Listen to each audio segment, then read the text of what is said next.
Hi guys, good morning everyone. So for today's video, bali may check up tayo sa ngayon. Pick check, kabog, charot.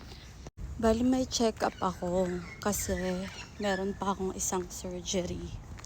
So kailangan matanggal yung gallbladder ko kasi I think 2 na bato yung meron din sa gallbladder ko. So ayan nga. Naghahantay pa kasi ako ng schedule kung kailan yung magiging second surgery. Yung unang surgery na ginawa sa akin is ERCP. So yung ERCP kasi yun yung pinapasok sa bibig tapos may camera siya. Yun. And then yung next surgery is para tanggalin na mismo yung gallbladder. Yung sa una kasing surgery, yun yung may bumara sa may bile duct ko. So need niya i-surgery talaga. Pero 'di ba nga sabi, may bumara doon sa bile duct ko. Yung pag-check nila sa ERCP, sabi na wash out daw. Hindi nila alam kung anong nangyari. So siguro tinulungan din ako ni Lord kasi kung hindi, sa sobrang tagal ng process, naninilaw na kasi ako nun. So thank God, umokay na siya bago pa ako na-operahan or na ERCP. Tapos yung result sinabi sa akin na okay daw, na-wash out daw ng body ko. Pero yun nga, naiipit pa rin yung bile duct. Hindi ko alam kung bakit.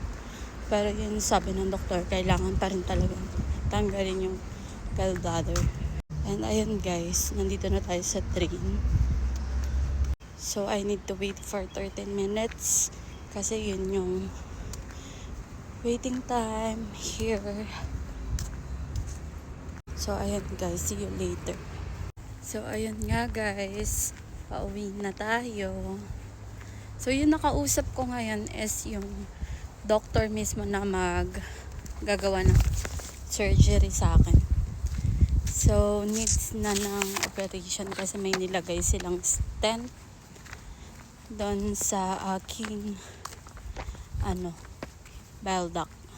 So as soon as possible kailangan na siya maoperahan. So ngayon wala pang schedule na dinideclare yung doctor.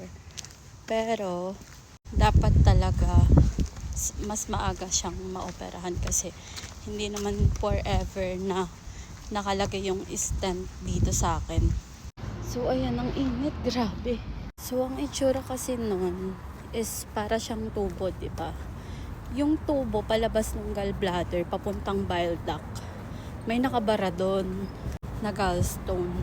So ayun yung need tanggalan. So sabi ng doctor is ang gagawing operation is laparoscopy. Pero depende pa rin kasi nga hindi siya sa bile duct nakalagay eh. I mean, alam niyo yung kanto papunta ng bile duct, doon siya nakaipit. So parang barado siya palabas. Kaya hindi pa masabi ng doktor kung ano yung gagawing procedure. Pero it's either laparoscopic lang or open surgery yung gagawin.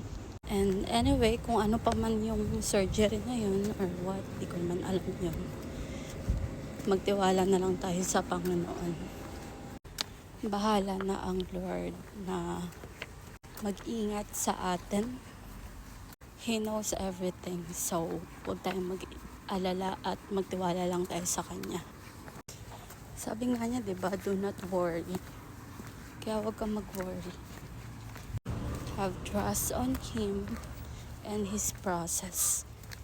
Alam ko namang may lesson to after. Diba? Kaya yung mga may pinagdadaanan, laban lang tayo. Ipaubaya natin sa Lord ang lahat, guys. Yun lang. Have a great day and God bless everyone!